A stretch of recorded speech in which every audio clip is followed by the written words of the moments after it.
반갑습니다. 붓다의 복과 지혜입니다. 부처님의 진리를 공부하고 실천하며 한 걸음씩 나아가고자 하는 모든 분들께 인사드립니다. 오늘 우리는 병이 들거나 상처가 났을 때 이 몸의 병이 아까워서 치료합니까? 라는 주제를 함께 나누려 합니다. 삶의 무상함과 무아의 진리를 깊이 이해하면서도 우리는 왜 몸을 치료하는지에 대해 생각해 봅니다. 부처님께서 깨우치신 불도를 완성하기 위한 길에서 우리는 몸을 도구로 삼아 진리를 실천하고자 합니다. 몸은 본질적으로 무상하며 집착할 대상이 아님을 분명히 알지만 그 몸을 통해 수행과 깨달음을 완성하는 것이 불자의 길입니다.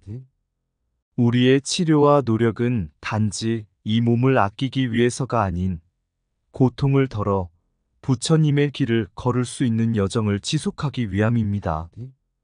부처님의 가르침이 언제나 우리의 마음과 삶의 빛이 되어 주길 바라며 오늘의 대화가 여러분에게 큰 깨달음과 성찰의 기회가 되기를 기원합니다.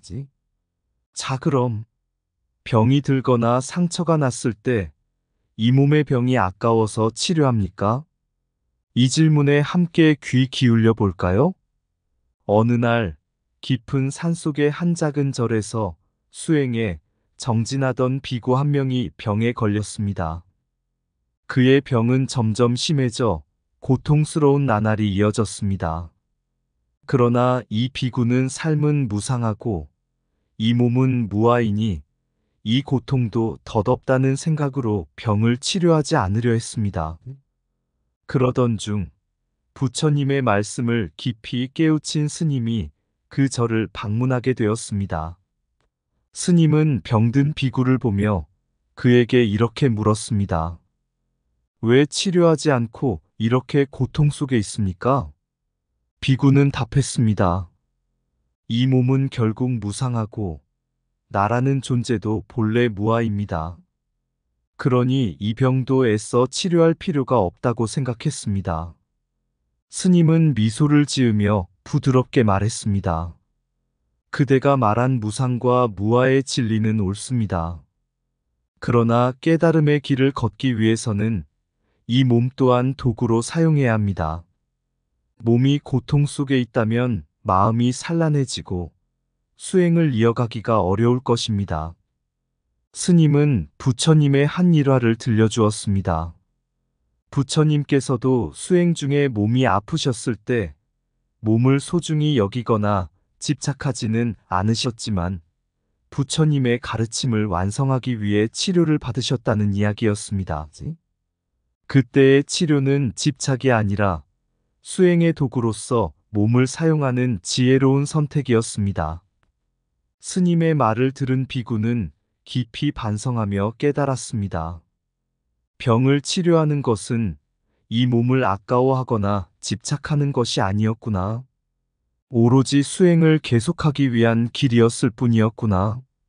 그 후 비구는 치료를 받고 건강을 회복하였으며 다시금 부처님의 가르침에 따라 깨달음의 길을 걸어갔습니다. 그는 더 이상 몸에 집착하지 않았고 그렇다고 방치하지도 않았습니다. 몸과 마음의 균형을 유지하며 더 깊이 수행에 정진할 수 있었습니다. 어느 날 부처님께서 기원정사에서 제자들과 함께 수행을 하고 계셨습니다. 그때 한 수행자가 병에 걸려 고통에 시달리며 침상에 누워 있었습니다. 그는 무상 모든 것은 변한다과 무하나라는 실체가 없다의 가르침을 깊이 받아들인 수행자였기 때문에 자신의 병을 치료하지 않고 그대로 받아들이려 했습니다. 그는 이렇게 생각했습니다. 이 몸은 변하고 사라질 존재이니 굳이 치료할 필요가 없을 것이다. 이 고통 또한 덧없는 것이니 나는 그냥 견뎌내야만 한다. 그의 상태를 알게 된 부처님은 그에게 다가가 물으셨습니다. 왜 그대는 병을 치료하지 않고 고통 속에 남아 있으려 하는가? 수행자는 부처님께 말했습니다. 세상의 모든 것이 무상하고 나라는 존재는 결국 무아이기에 이 병 또한 덧없습니다. 그러니 이를 고치려 애쓸 이유가 없다고 생각했습니다. 부처님께서는 부드럽게 미소를 지으며 말씀하셨습니다. 무상과 무아는 진리이니 그대의 이해는 옳다. 모든 것은 변하고 영원히 고정된 자아는 존재하지 않는다. 그러나 이 진리를 이해했다고 해서 몸을 방치하는 것은 옳지 않다. 몸은 집착의 대상이 아니지만 또한 수행의 도구이기도 하다. 부처님은 한 가지 비유를 들려주셨습니다. 만약 농부가 밭을 갈기 위해 소를 사용한다고 하자. 소는 그의 밭을 경작할 수 있는 도구이지만 만약 소가 병이 들어 쓰러졌을 때 농부가 그 소를 돌보지 않고 그대로 두었다면 밭을 제대로 경작할 수 있겠느냐? 수행자는 고개를 저으며 대답했습니다. 아니요. 농부는 소를 돌봐야 밭을 갈 수 있을 것입니다. 부처님께서 이어 말씀하셨습니다. 몸도 마찬가지다. 몸은 영원하지 않으며 집착할 필요도 없다. 하지만 이 몸은 깨달음의 길을 걷는 동안 중요한 도구다. 몸이 아프면 마음이 산란해지고 수행을 이어가기 어려워진다. 그러므로 몸을 아낀다는 것이 곧 집착을 의미하는 것은 아니다. 몸을 치료하는 것은 수행을 계속하기 위한 지혜로운 선택이다. 이 말을 듣고 수행자는 깨달음을 얻었습니다. 그는 자신의 병을 치료하고 건강을 회복한 후 다시금 부처님의 가르침에 따라 깊이 수행에 전념했습니다. 몸을 돌보는 것이 단지 몸에 대한 집착이 아닌 더 큰 깨달음과 수행의 도구로서 바라보아야 한다는 것을 깨달은 것입니다. 몸은 무상하나 깨달음의 길에서 그 몸은 소중한 도구가 된다. 무상함을 아는 자는 집착하지 않으며 무아를 아는 자는 고통을 덜어낸다. 몸을 소홀히 하지 마라. 수행의 도구를 지키는 것이 곧 깨달음으로 가는 길이다. 병든 몸을 돌보는 것은 집착이 아니라 수행을 지속하기 위한 지혜로운 선택이다. 몸은 덧없지만 그 덧없음 속에서 진리를 깨닫는 것이 수행자의 길이다. 모든 것은 변하나 변하는 속에서도 우리는 진리의 길을 걸을 수 있다. 무아를 깨닫는 순간 그대는 고통을 자신으로 여기지 않게 된다. 수행은 몸과 마음의 조화 속에서 이루어진다. 몸을 돌봄은 마음을 지키는 또 다른 길이다. 몸을 고치는 것은 집착이 아니라 깨달음의 길을 이어가기 위한 자비다. 무상함을 이해한 자는 몸의 변화 속에서도 흔들리지 않는다. 진리는 무상이지만 그 무상 속에서도 변하지 않는 마음의 지혜가 있다. 몸이 아픈 것을 두려워하지 마라. 그 고통은 지나가는 것이며 수행의 길은 영원하다. 무상한 세계에서 고통을 줄이는 것은 깨달음으로 가는 한 걸음이다. 진리를 깨달은 자는 몸의 고통을 수용하되 그 고통에 머물지 않는다. 몸이 아프더라도 마음을 잃지 마라. 마음이 건강할 때 몸은 그 길을 따를 것이다. 부처님께서 제자들과 함께 수행하던 시절 한 수행자가 나이가 들어가며 심한 병에 걸리게 되었습니다. 그는 고열에 시달리고 몸에 힘이 빠져 침상에서 일어나기도 어려웠습니다. 하지만 이 수행자는 마음속에 큰 갈등을 안고 있었습니다. 내가 이 몸을 돌보는 것은 몸에 대한 집착이 아닐까? 나는 이 몸에 대해 아무런 애착도 두지 말아야 한다. 그때 부처님께서 그 수행자를 찾아오셨습니다. 수행자의 고통을 보신 부처님은 따뜻한 목소리로 물으셨습니다. 그대는 왜 치료를 받지 않고 이렇게 고통 속에 남아 있느냐? 수행자는 힘겹게 대답했습니다. 이 몸은 결국 덧없고 변할 것입니다. 저는 이 몸에 집착하지 않으려 합니다. 이 병마저도 제 업의 결과라 생각하고 그냥 견뎌내려 합니다. 부처님은 고개를 끄덕이시며 말씀하셨습니다. 그대가 무상과 무아의 진리를 잘 이해하고 있음이 느껴진다. 그러나 치료하는 것은 몸에 대한 집착이 아니다. 수행자의 길에서 중요한 것은 이 몸을 어떻게 활용하느냐에 달려 있다. 고통이 극심할 때 그 고통은 마음을 흔들고 수행의 길을 방해하게 된다. 이어 부처님은 한 가지 비유를 들려주셨습니다. 만약 그대가 한 배를 타고 먼 길을 항해하고 있다면 배가 물이 새어 침몰하기 시작할 때 그대는 그 배를 고치려 하지 않겠느냐?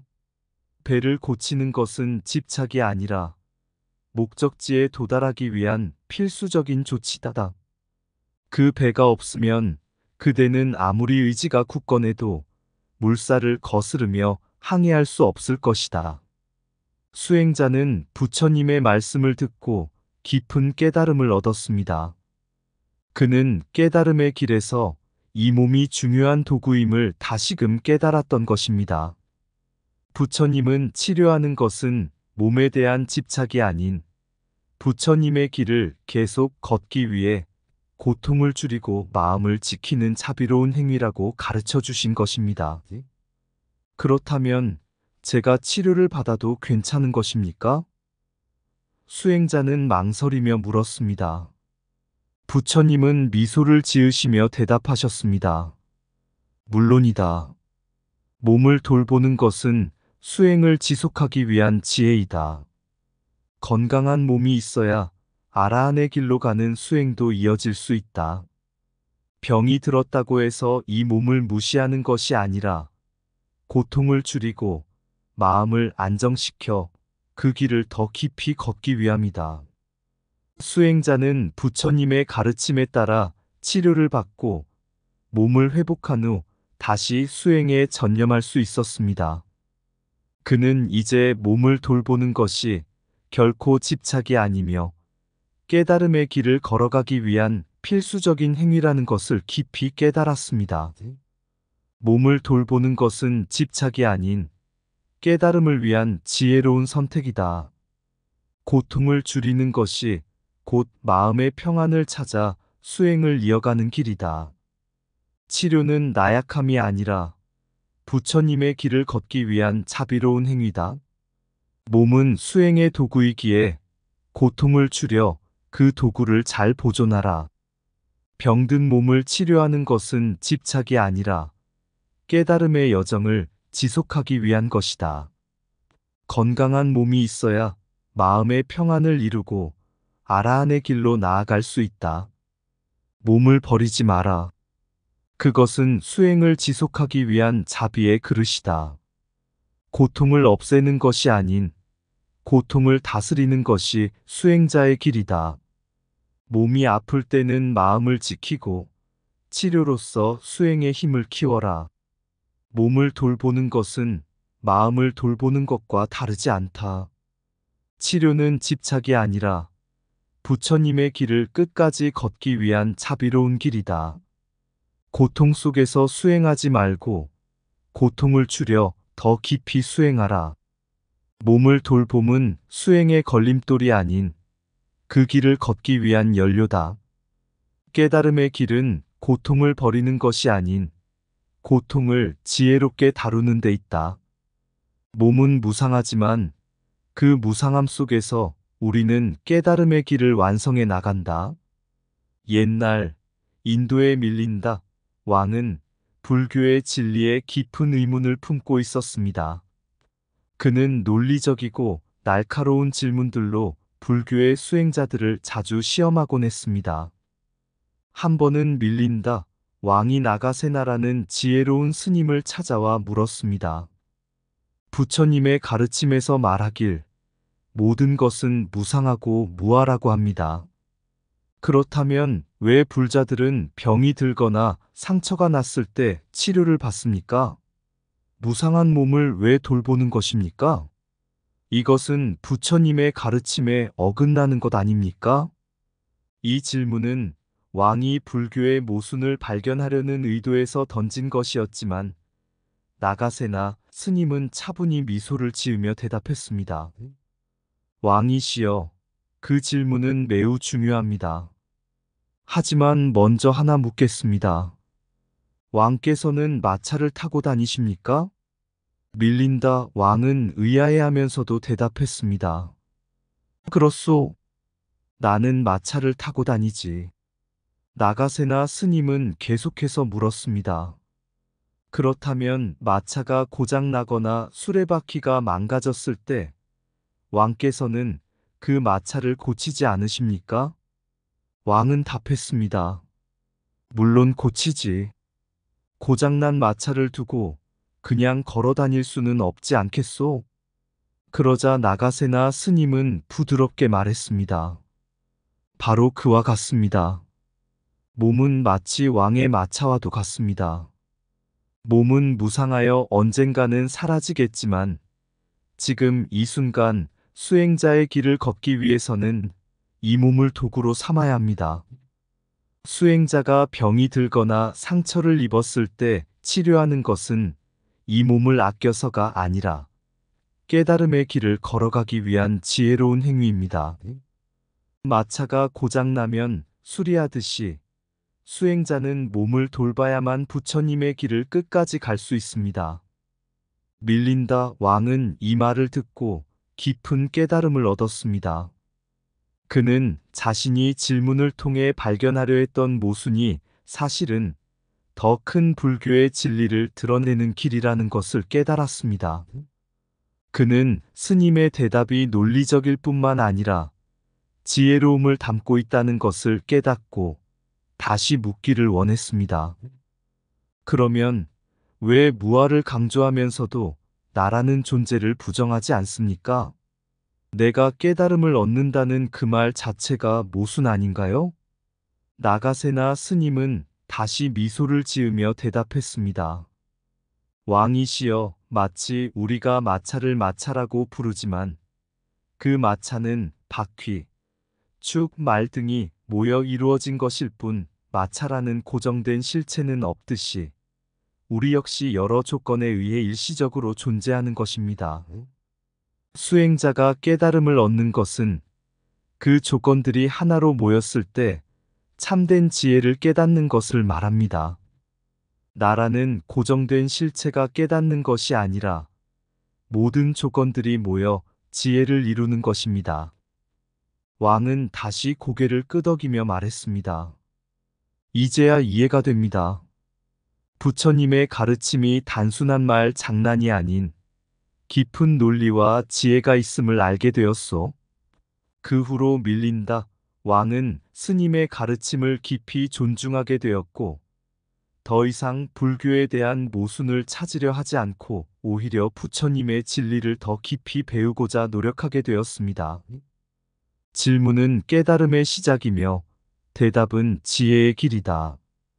지혜는 단순한 말이 아니라 깊은 논리와 진리에서 피어난다. 질문을 성의 있게 받아들이는 것은 진리를 전하는 첫걸음이다. 불교의 진리는 말장난이 아닌 논리와 자비가 담긴 지혜다. 타인의 의문에 귀 기울여라. 그 속에서 더 큰 진리가 피어날 것이다. 모순처럼 보이는 질문도 진리를 밝히는 기회가 될 수 있다. 진리는 비판 속에서도 빛나며 그 빛을 이해하는 것이 우리의 역할이다. 성에 있는 답변은 의문을 깨우며 진리를 향한 다리를 놓는다.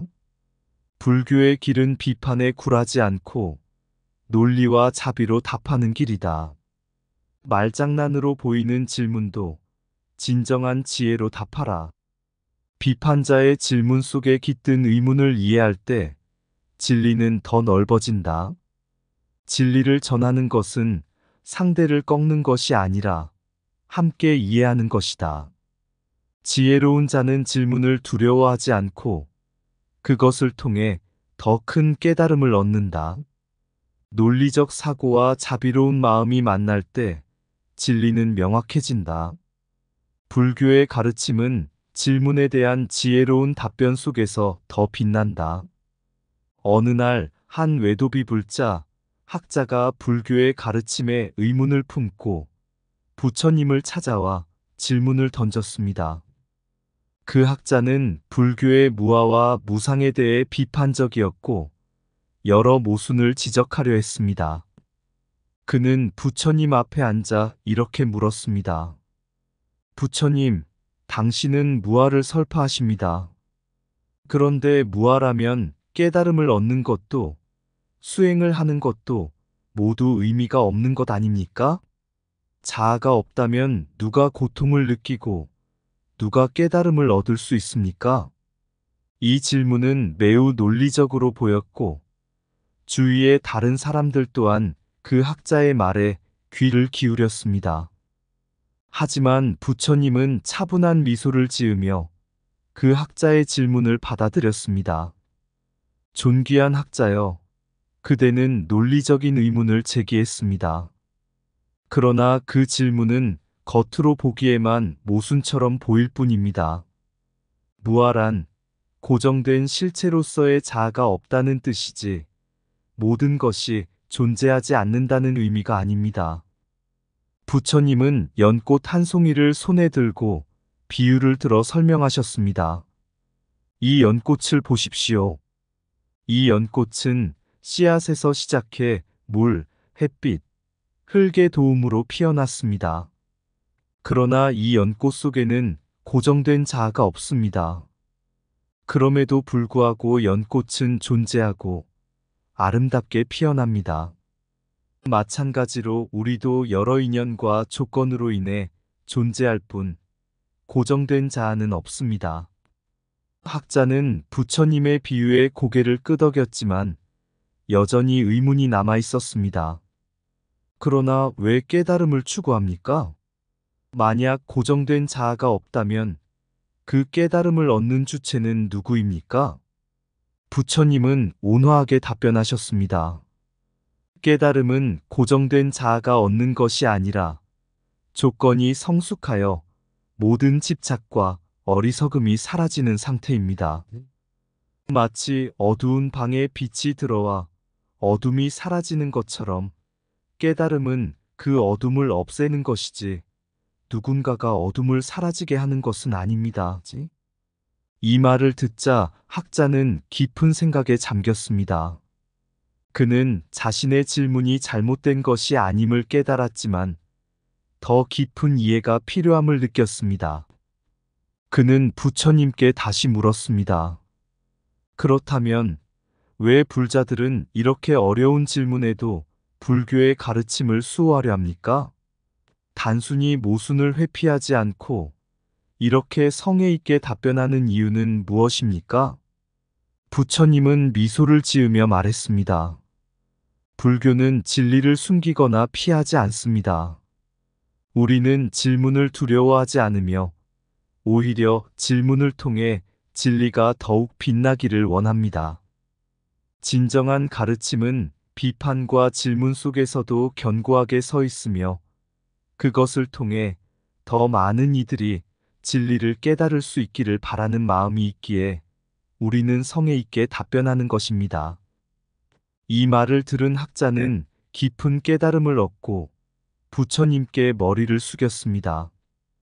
그는 더 이상 불교를 비판하려는 마음이 아니라 진리를 배우고자 하는 마음으로 부처님의 가르침을 따르기로 결심했습니다. 부처님의 지혜로운 답변을 통해 학자는 비판적인 질문에도 진리가 빛날 수 있음을 깨달았습니다. 비판적인 마음을 지닌 사람들도 지혜롭게 답변을 받았을 때 그 마음이 열리고 진리를 이해하게 될 수 있음을 그는 몸소 체험한 것입니다. 이 이야기는 비판적이거나 논리적인 질문에도 지혜롭게 답변하며 부처님의 진리를 전해야 한다는 중요한 가르침을 담고 있습니다. 모순처럼 보이는 질문일지라도 지혜와 자비로 답하면 그것이 더 큰 깨달음의 문이 될 수 있음을 보여줍니다. 비판의 물음, 날카로운 질문, 부처님 앞에 선 외도의 말들, 모순처럼 보이는 논리 속에 진리의 빛이 숨겨져 있네. 무아의 가르침, 자아의 부재, 그 속에 감춰진 존재의 의미, 모든 것 변함을 아는 자는 그 본질을 알리라 지혜로. 연꽃의 아름다움, 씨앗에서 피어나 고정된 자아 없음에도 불구하고 자연의 법칙을 따르며 자생하듯 우리는 조건 속에서 존재하네. 마음의 어둠, 지혜의 빛이 들어와 모든 집착과 어리석음 사라지니 깨달음은 실체가 아닌 해방, 어두운 방을 밝히는 한 줄기 빛. 질문의 바다, 진리의 물결 속 성에 있는 답변, 그 길을 여는 비판의 소리, 질문이 울림 속 지혜와 자비가 함께하리니. 부처님의 가르침, 그리 가벼운 말이 아니라 진리의 심연을 밝히는 불꽃, 모순처럼 보이는 모든 의문들, 진리의 길로 인도하리라. 이상 붓다의 복과 지혜였습니다. 오늘도 복지 구족한 날 되세요. 구독과 좋아요는 붓다의 복과 지혜를 밝히는 큰 자비의 등불이 됩니다.